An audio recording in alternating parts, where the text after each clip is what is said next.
میرا جو عنوان ہے وہ قرآن کے ساتھ انصاف ہے، جس پہ میں نے بولنے کا ذہن بنایا تھا، لیکن یہاں یہ جو بات چھڑی تو وہ دل یہ کر رہا ہے کہ اس پہ کچھ بولوں، لیکن انشاءاللہ جیسے میں نے کہا کہ اگلی قرآن کانفرنس میں مسلم فادر کی بات ہوگی اور فیملی کی بھی انشاءاللہ۔ لیکن ایک چیز میں ضرور کہوں گا کہ جو بہنیں یہاں ہیں، ہماری جو بچیاں ہیں، کہ اب تک کی جو بھی روداد آپ نے سنی ہو قرآن سے تعلق کی، اور اس میں اگر آپ کو ذرہ برابر بھی سچائی نظر آئی ہو یا ضرورت لگی ہو کہ کچھ کرنا ہے، تو پہلا کام یہ کیجئے کہ گھر میں بچوں کو ناظرہ قرآن پڑھانا بند کر دیجئے۔ یہ بچپن سے جو ان کے اندر ایک زہر سرایت کرتا ہے کہ ایک اہم کتاب کو ہم بنا سمجھے پڑھتے ہیں، اور ہمیں باقاعدہ سکھایا جاتا ہے کہ الفاظ پہچانوا دیے قرآن کے، اس کو پڑھنا آ گیا، بہت زور مارا دینی حمیت نے تو تجوید سکھا دی، لیکن اسے یہ نہیں پتا کہ لکھا ہوا کیا ہے۔ تو یہاں سے آپ بچے کو بھی یہ ذہنیت کی کہ شخصیت سازی کا حصہ ہی ہے، آپ اسے یہ ذہن دے رہی ہیں کہ آپ کسی چیز کو اللاجیکلی کر سکتے ہیں، کسی چیز کو بنا سمجھے پڑھنا اور یہ کہنا کہ ہم نے پڑھ لیا، اور خاص طور سے پھر وہ کتاب ہدایت ہو، اس سے بڑا اس کی شخصیت کے لیے زہر نہیں ہو سکتا۔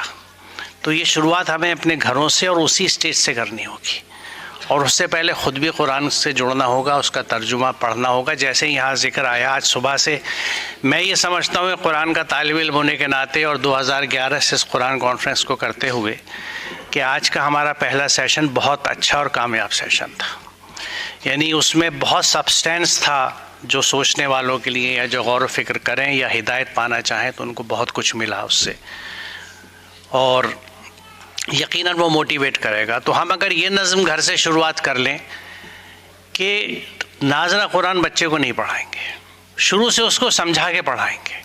دیکھیے ہم بچے کو انڈر ایسٹیمیٹ کرتے ہیں، ہم یہ سمجھتے ہیں تو بچہ ہے، آپ تصور نہیں کر سکتے کہ چھوٹے بچے میں کتنی سمجھ ہوتی ہے، اور اگر آپ اسے ٹرین کریں تو وہ کیا کیا نتیجے دکھا سکتا ہے۔ اور یہ اگر آپ گھر میں اپنے غور سے دیکھیں چاروں طرف تو بہت سی چیزیں اس طرح کی آپ کو دکھ جائیں گی۔ تو پہلی چیز تو یہ کہ اسے ناظرہ سے الگ کیجئے، اسے فہم کے ساتھ، اور اس میں پیرنٹس کا انوالو ہونا بہت ضروری ہے۔ دیکھیے اگر ہمارے ماں باپ جو ہیں وہ بچے کو وقت نہیں دے سکتے، ماں کے پاس وقت نہیں ہے، باپ کے پاس وقت نہیں ہے، تو پھر مجھے معاف کیجیے گا، ہم نے شادی کیوں کری اور ہمارے یہاں بچے کیوں پیدا ہو رہے ہیں؟ کیا جانوروں کی سی زندگی ہم گزارتے ہیں جن کا کام صرف کھانا پینا اور بچے پیدا کرنا ہے، کوئی ذمہ داری نہیں ہے؟ کیونکہ ایک ایک بچہ جو دنیا میں آتا ہے اللہ تعالیٰ کا ایک نمونہ ہوتا ہے، اور اللہ تعالیٰ کی ایک آیت ہوتی ہے مجسم۔ یہ میں قرآن کی بیسس پہ بتا رہا ہوں بات۔ اللہ تعالیٰ نے اپنی ہر تخلیق کو اپنی آیت کہا ہے، اور کیا آپ قرآن کی آیت کو تو بڑا احترام کرتے ہیں کہ اس کی بے حرمتی نہ ہو جائے، وہ پھٹ نہ جائے، وہ گر نہ جائے، بچے کی زندگی خراب ہوتی رہے، گلیوں میں کھیلتا رہے، بچپن سے وہ کلمہ تو زور دبستی سیکھے لیکن بد کلامی چاروں طرف بہت آسانی سے آ جائے، تو یہ کس چیز کا حق ادا کر رہے ہیں؟ میں والدین سے مخاطب ہوں، اگر یہ ذمہ داری نہیں سنبھال سکتے تو کس نے کہا ہے کہ شادی کیجئے اور بچے پیدا کیجئے؟ اگر کرا ہے تو ذمہ داری کو نبھائیے، وقت آپ کو دینا پڑے گا، if there is a will there is a way۔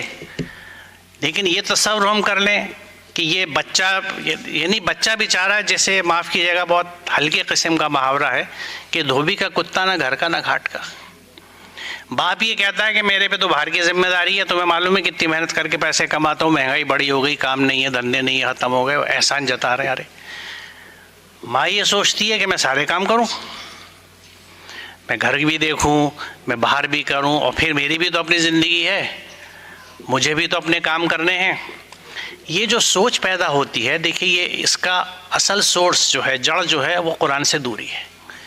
جب تک قرآن سمجھ کے نہیں پڑھیں گے ہمیں اپنی ذمہ داریوں کا نہیں پتہ لگے گا۔ جو قرآن سمجھے ہوئے لوگ ہوتے ہیں ان کے برتاؤ بالکل الگ ہوتے ہیں، ان کے گھر الگ ہوتے ہیں، ان کے اخلاق، خیر، کردار، ہر چیز الگ ہوتی ہے۔ اور یہ معجزہ صرف قرآن کر سکتا ہے، کیونکہ وہ ذہن سازی کرتا ہے، اللہ کا کلام میں بتاتا ہے۔ تو یہ میں اس لیے کہہ رہا ہوں کہ آپ بچے کو بھی جب مطلب سے پڑھائیں گے تو گھر میں بھی ایک ماحول رکھیے کہ ایک کامن وقت رکھیے۔ ایک تو گھر میں بہت ہی ضروری ہے، اور آج کے زمانے میں مجھے لگتا ہے ڈسپلن کرنا مشکل ہوتا ہوگا کہ کم از کم ایک وقت کھانا سب ساتھ کھائیں گے۔ یہ کنڈیشن ہونی چاہیے گھر میں کہ دوپہر میں ٹھیک ہے کوئی اسٹوڈنٹ ہے، کوئی کالج میں ہے، کوئی پڑھ رہا ہے، کوئی جاب پر ہے، لیکن رات کا کھانا ہم سب کو ساتھ کھانا ہے، اور اس میں ایک دوسرے سے گفتگو ہونی چاہیے کہ آج تم نے دن میں کیا کیا، کیا اچھا کیا، کیا تم سے غلطی ہوئی، کیا کھویا، کیا پایا۔ اور اس کے بعد جب بھی مناسب وقت ہو تو تھوڑا سا، چاہے 4 لائنیں، کیا ہو بیٹے اللہ کے کلام کو پڑھ لیں، تاکہ کل جو ہم کام کریں گے ہمیں پتہ رہے کہ یہ ہدایت کی کتاب ہمیں کیا بتا رہی ہے۔ یہ ماحول جب گھر میں ہوگا تو بچے کو یہ احساس ہوگا کہ قرآن جو ہے ایک ریفرنس بک ہے، دس از بک ٹو بی کنسلٹڈ۔ یہ صرف شیلف میں رکھنے کی کتاب نہیں ہے بہت عزت سے، یہ باجی کی شادی میں سر پہ رکھی جاتی ہے، یہ جب ابا نے نئی دکان لی تھی وہاں رکھی جاتی ہے، یا اس کو پڑھوانے کے لیے ہم کچھ لوگوں کو بلاتے ہیں، آؤٹ سورسنگ کرتے ہیں، وہ قرآن پڑھ دیتے ہیں، شیرنی بٹتی ہے، میں تھوڑی سی میں بھی کھاتا ہوں، ایک کی جگہ 2 لے لیتا ہوں، اور اللہ خیر صلی اللہ۔ تو قرآن کا اہتمام اور احترام بچپن سے انکلکیٹ کرنا ہے بچے کے اندر، کہ ہم اپنے مسئلوں کا لسے دیکھتے ہیں، کیونکہ مسلمان وہی ہے جو قرآن پہ عمل کرتا ہے۔ ہم اس کی باتیں روز اس لیے پڑھتے ہیں تاکہ زندگی میں جب ان مسائل کا سامنا ہو تو ہمیں قرآن یاد رہے کہ اس مسئلے کو ایسے حل کرنا ہے، کیونکہ قرآن مکمل ہدایت ہے۔ کوئی چیز ایسی نہیں ہے، کیونکہ اگر خدا نخواستہ ہم یہ کہتے ہیں کہ کوئی چیز ایسی ہے زندگی کا ہمارا کوئی پہلو ایسا ہے جس کے لیے قرآن خاموش ہے، تو نعوذ باللہ یہ بہت بڑا تہمت اور الزام ہے۔ اتنی جسارت میں نہیں سمجھتا کوئی کرے گا رب کریم کے اوپر، کیونکہ اس کی کتاب ہدایت ہے، اور ایسی کتاب ہدایت ہے جو ہر زمانے میں، ہر دور میں رہتی دنیا تک ہے۔ ایسی کتاب کوئی نہیں پیدا کر سکتا۔ آپ یہ دیکھیے، آپ میں سے جو لوگ اسٹوڈنٹ ہیں کہ 1 سال کا ایڈیشن اگلے سال پرانا ہو جاتا ہے، 2 سال بعد پرانا ہو جاتا ہے۔ NCERT نئی کتابیں ریوائز کرا کے لاتا ہے۔ قرآن ایک ایسی کتاب ہے کہ اس میں کسی ریویژن کی ضرورت نہیں ہے۔ وجہ کیا ہے کہ اس کو کھولنے کی جو کنجی اللہ تعالیٰ نے اس میں ان بلٹ ریویژن رکھا ہے، اور وہ ریویژن انسانوں سے کنیکٹڈ ہے۔ ہر دور کا انسان جب اپنے علم کی مدد سے قرآن کو سمجھے گا تو اسے ایک نیا قرآن ملے گا۔ سورہ نمل کی آیت نمبر 83 سے 85 میں جب یہ بات کہی جاتی ہے، قیامت کا منظر بیان ہو رہا ہے کہ اللہ تعالیٰ فوج در فوج ان لوگوں کی جمع کرے گا جو قرآن کو جھٹلاتے تھے، اور جب سب آ جائیں گے ان کی درجہ بندی کر دی جائے گی، تو اللہ ان سے پوچھے گا کہ تم نے میری آیات کو جھٹلا دیا بنا ان کا علمی احاطہ کیے، فَكَذَّبْتُمْ بِآيَاتِي وَلَمْ تُحِيطُوا بِهَا عِلْمًا أَمَّاذَا كُنتُمْ تَعْمَلُونَ، کہ یو ریجیکٹڈ مائی سائنس، تمہیں میری آیتوں کو جھٹلا دیا بنا ان کی علمی احاطہ کیے، without comprehending them with your knowledge, یعنی اپنے علم سے تم نے ان آیتوں کو سمجھا ہی نہیں، اور تم اگر یہ نہیں کر رہے تھے تو کر کیا رہے تھے؟ أَمَّاذَا كُنتُمْ تَعْمَلُونَ، what was it you did تم نے دنیا میں؟ یعنی قرآن کے حساب سے یہ کام ہے کرنے کا۔ تو ہر دور کے علم سے ایک نیا قرآن کھلتا ہے، اسی لیے قرآن ہر قاری سے یہ کہتا ہے کہ تم اس پہ غور کرو۔ قرآن نے قرآن پہ غور و فکر کے لیے طبقات نہیں بنائے کہ صاحب یہ لوگ ہیں جو اس پہ غور و فکر کریں گے۔ ہر قاری کو قرآن کہتا ہے کہ تم اس پہ تدبر کیوں نہیں کرتے، تم اس پہ غور و فکر، کیونکہ ہر شخص کو، جو بات صبح ہمارے خطیب کی بات میں آئی تھی کہ ڈاکٹر عقیل شاید ہوں گے ابھی، کہ موضوع کا لفظ انہوں نے رکھا تھا آسانی کے لیے، تو وجہ یہ ہے کہ قرآن جو ہے اسے اس طرح میں کہتا ہوں کہ ہر ایک کو اس کے حصے کا قرآن مل جاتا ہے جب وہ اس پہ غور و فکر کرتا ہے۔ اسی لیے کسی دوسرے کے چشمے سے قرآن پڑھنے کی ضرورت نہیں ہے۔ دوسرے کے چشمے سے، دوسرے کے ذہن سے جب آپ پڑھتے ہیں تو تفسیر پڑھتے ہیں۔ جب آپ خود انٹریکٹ کر رہے ہیں قرآن کے ساتھ، آپ قرآن کو خود سمجھ رہے ہیں۔ آپ یہ بتائیے، جب آپ اپنے گھر میں بچوں کے لیے رشتہ دیکھتے ہیں تو کسی سے فیڈ بیک لے کے سنی سنائی باتوں سے رشتہ کر دیتے ہیں یا خود جا کے دیکھتے ہیں؟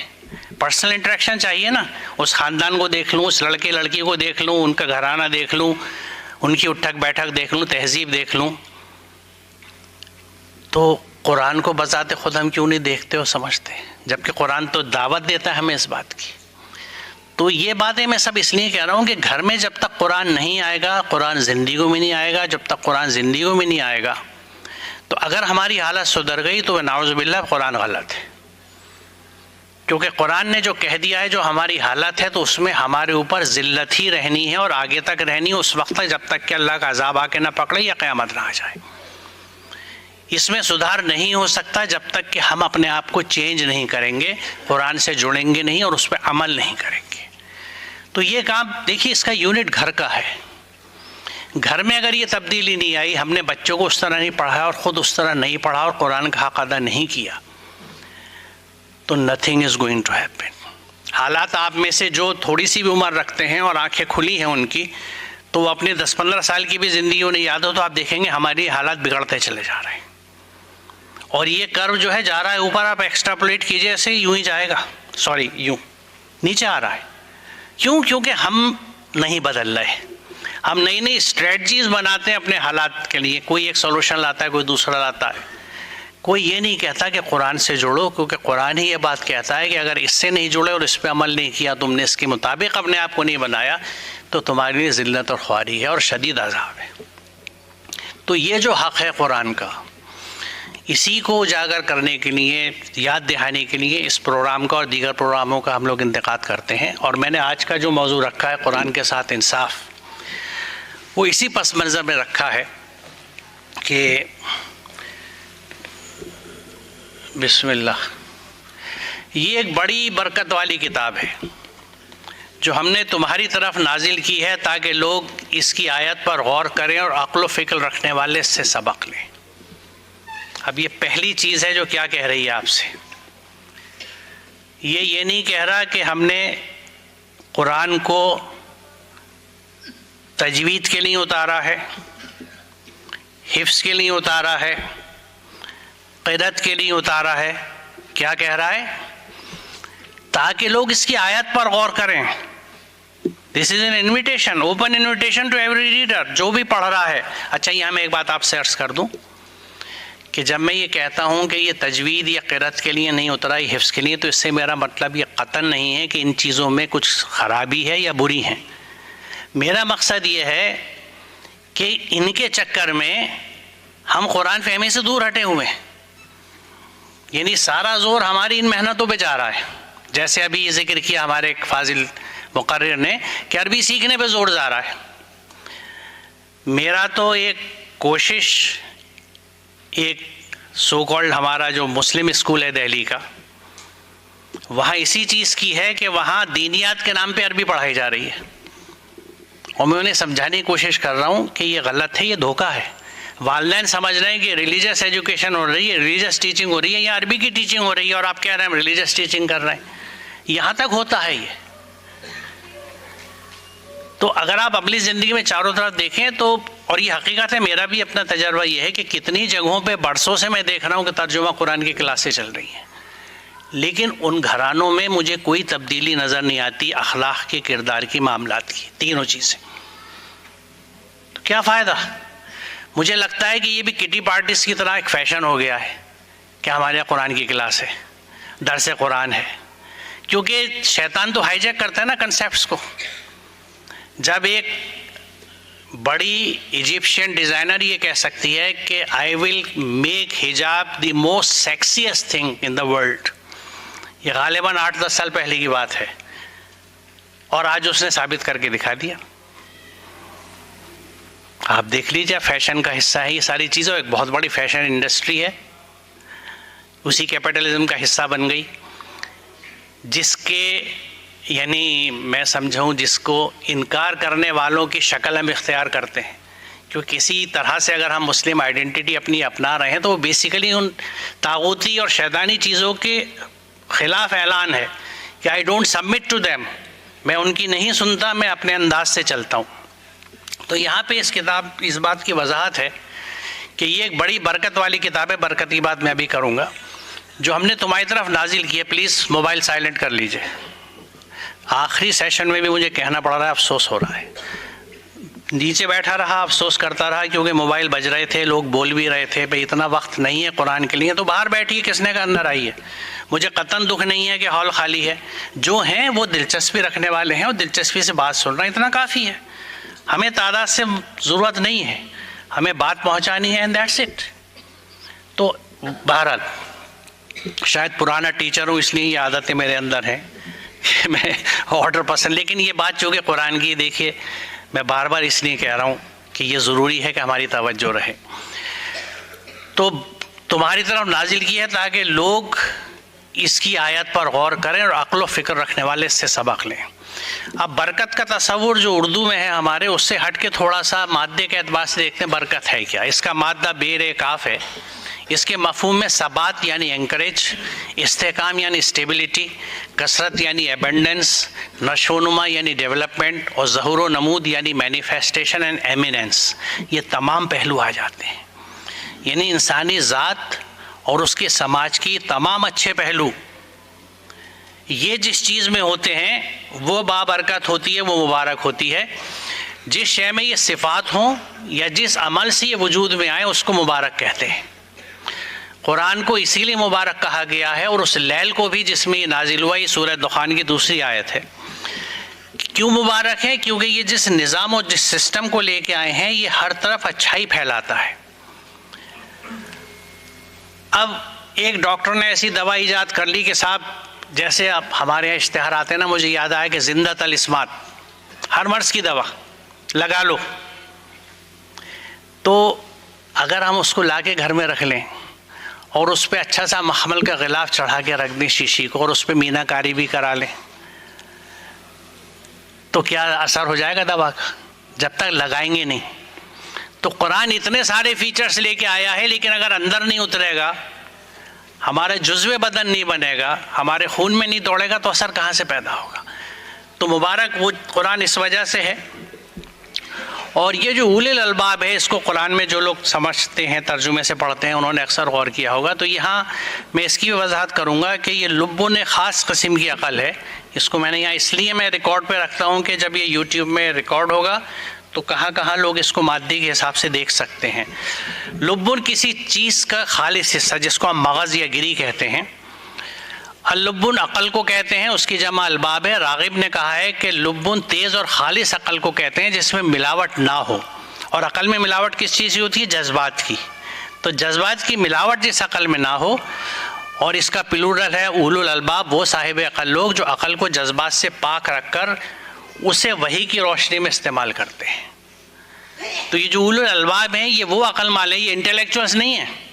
ہو بھی سکتے ہیں انٹلیکچوئل، لیکن جس مقصد سے ہم انٹلیکچوئلزم کو استعمال کرتے ہیں یہ وہ عقل والے لوگ ہیں جن کے فیصلے جذبات سے نہیں ہوتے، اللہ کے حکم سے، وحی سے ہوتے ہیں۔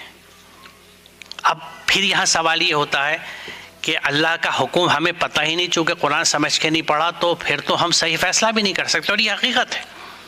نتیجہ کیا ہے کہ ہماری اس ملت کا، ہماری اس قوم کا، ہمارے اس گروپ کا، اکراس دا گلوب، پوری دنیا میں چونکہ قرآن نہیں سمجھا جاتا، عمل میں نہیں ہے، تو سارے فیصلے جذبات پر ہیں۔ تو یہ عقل والے لوگ تو وجود میں نہیں آتے، کیونکہ یہ وہ عقل ہے جس میں نمبر ایک جذبات نہ ملائے جائیں، اور دوسرے یہ کہ یہ وحی کی روشنی میں چلے، تو یہ لبن کہلاتی ہے۔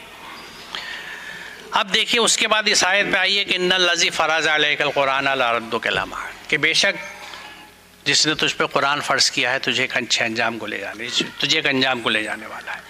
یہ قصص 85 ہے۔ یہ میں ہمیشہ اپنے پریزنٹیشن میں قرآن کانفرنس میں رکھتا ہوں، کیونکہ یہ میرے لیے بہت اہم آیت تھی۔ اس کو جب تک میں نے قرآن میں خود نہیں پڑھا، مجھے کسی نے نہیں بتایا تھا کہ قرآن مجھ پہ فرض ہے۔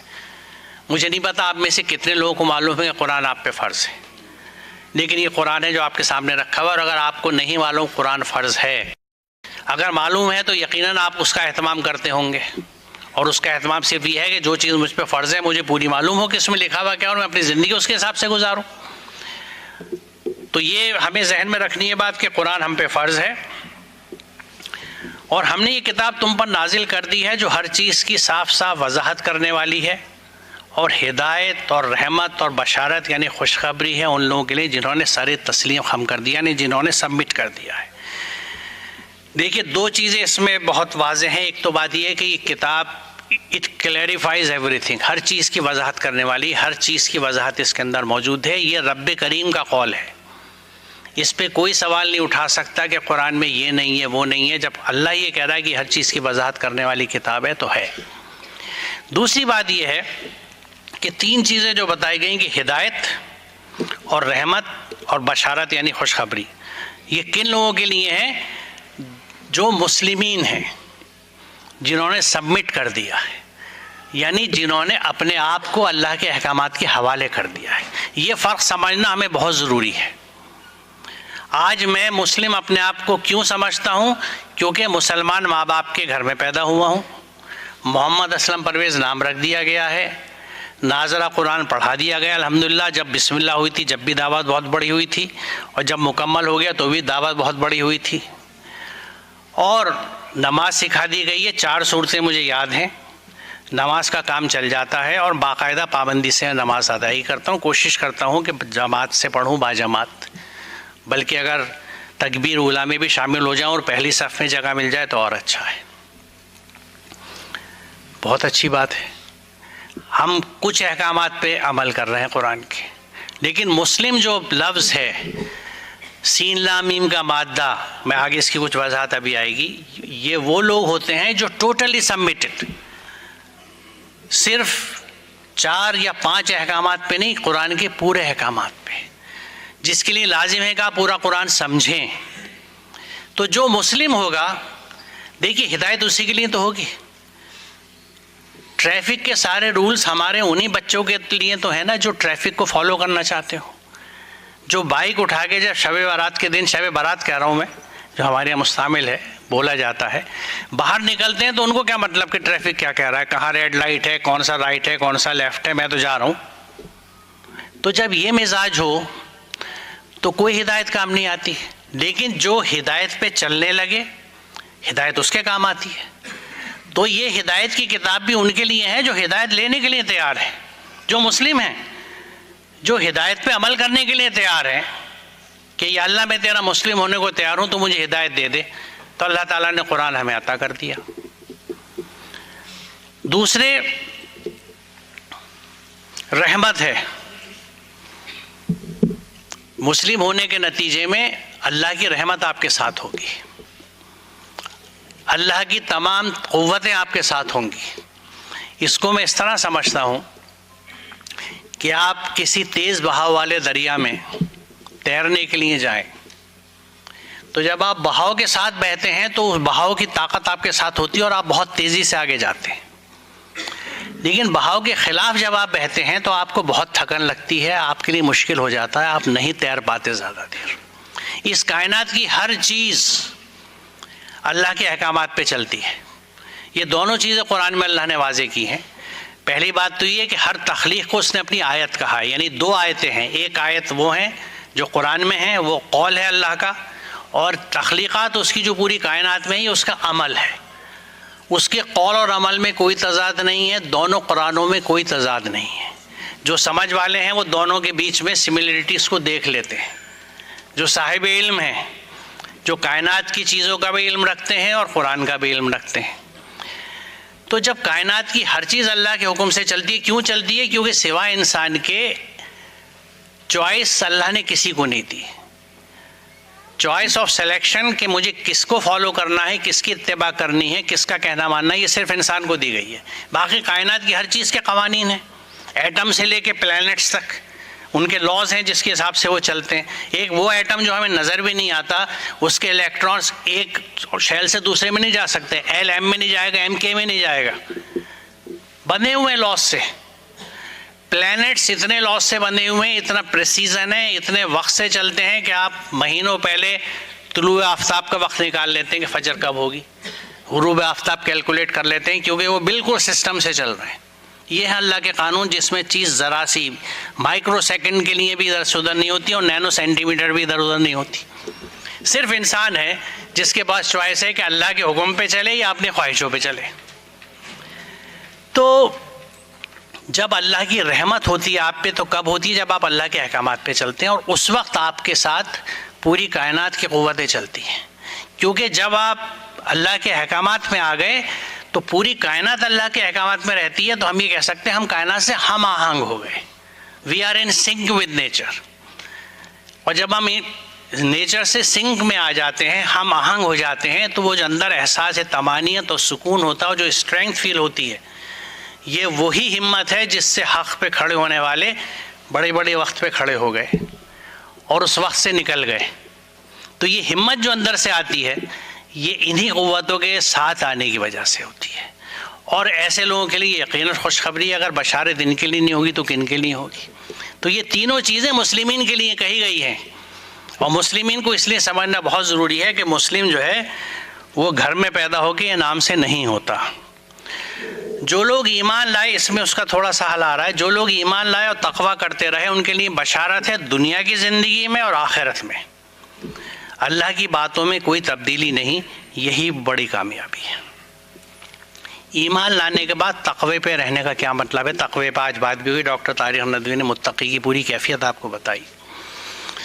تقوی کہتے ہیں جو اللہ نے کہا ہے وہ کرنا اور جس سے منع کیا وہ نہ کرنا، ٹوٹل سبمیشن، اللہ کے مکمل احکامات پہ چلنا۔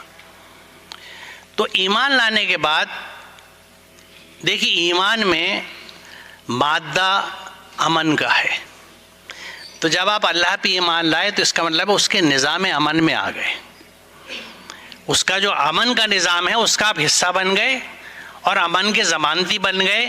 یہی بنیاد ہے جب آپ سلام کرتے ہیں ایک دوسرے کو کہ آپ کہتے ہیں کہ تمہارے اوپر سلامتی ہو، یعنی میری طرف سے تمہارے لیے سلامتی کا میسج ہے، بی کمفرٹیبل، میرے سے کوئی فکر کی ضرورت نہیں ہے، اور جواب میں بھی وعلیکم السلام ہوتا ہے کہ میری طرف سے بھی آپ پہ سلامتی ہے۔ تو غور کریے کہ یہ ساری چیزیں کیوں ہیں؟ مسلم کے مادے میں سین لام میم میں امن و سلامتی کا مادہ ہے، ایمان میں امن کا مادہ ہے، مومن کہتے ہی اس کو ہیں جو امن کا ضمانتی ہوتی، گارنٹر آف پیس، مومن۔ تو یہ ساری چیزیں پیس کی طرف، اور پھر قرآن کا وہ بہت بڑا حکم بہت چھوٹی سی آیت میں کہ صلح و خیر، امن میں امن آشتی میں ہی سکون ہے، خیر ہے، عافیت ہے۔ تو ایمان لانے کے بعد جب ہم اللہ کے احکامات پہ چلنے لگتے ہیں، تقوی اختیار کر لیا، یعنی اللہ کے احکامات کو سمجھ رہے ہیں اور ان پہ عمل کر رہے ہیں، ان کے لیے بشارت ہے، اور یہ بشارت جو ہے یہ دنیا میں بھی ہے اور آخرت میں بھی ہے۔ اس کی وجہ کیا ہے؟ دیکھیے اس کی وجہ یہ ہے، بلکہ اس کو میں مثال سے سمجھاؤں کیونکہ ہائپوتھیٹیکل باتیں نہیں ہیں، یہ عملی زندگی کی باتیں۔ آپ کسی کو دیکھ کے یہ کہیں بھائی بڑے کمزور لگ رہے ہو تم، کچھ طبیعت تو ٹھیک ہے تمہاری؟ وہ کہے گا نہیں میں بالکل ٹھیک ہوں۔ اب آپ اس سے روز کہتے رہیے اور دو چار لوگ مل کے کہنے لگے کہ آپ کچھ تم کمزور لگ رہے ہو، طبیعت ٹھیک ہے، تو وہ سوچنے لگے گا کہ میں واقعی کیا کمزور ہو رہا ہوں، اور یہ سوچ میں جو اس کی کمزوری آئے گی اس کے پورے جسم پہ دکھنے لگے گی۔ یہ ہے نفسیات کا کھیل جس کو برین گیمز ہم کہتے ہیں، کہ دماغ ہمارا بڑے کھیل کھیلتا ہے۔ تو یہ سوچ جو ہے ہماری، یہ مثبت نیگیٹو یا پازیٹیو، مثبت یا منفی ہمارے اوپر اثر ڈالتی ہے۔ تو جو بھی ہم کام کرتے ہیں، اچھے کام کرتے ہیں تو اس کے اثرات چاروں طرف سماج میں بھی ہوتے ہیں اور خود ہماری ذات پہ بھی ہوتے ہیں، اور ہماری ذات کی اچھی گروتھ ہوتی ہے۔ آگے تھوڑا سا اس کا بھی اور بیان ہے، میں قرآن ہی کی مدد سے ہر چیز بتانا چاہتا ہوں، اس لیے قبل از وقت نہیں بتانا چاہ رہا۔ تو جب ہم اچھے کام کرتے ہیں تو ہمارا قلب ایک اچھی شکل اختیار کرتا ہے، جس کو عام زبان میں یہ کہا جاتا ہے کہ جو گناہ کرتا ہے اس کا قلب سیاہ ہو جاتا ہے، اور جب نیکیاں کرتا ہے تو سیاہی ڈاٹ ڈاٹ کر کے ہٹتی رہتی ہے، ایک وقت میں دل اس کا بالکل صاف ہو جاتا ہے۔ تو بیسیکلی چیز یہی ہے کہ اچھے کاموں کے نتیجے ہماری شخصیت پہ، ہمارے قلب پہ، یعنی جسم پہ بھی اور ہماری روح پہ بھی اچھے پڑتے ہیں، اور آس پاس بھی اچھے پڑتے ہیں۔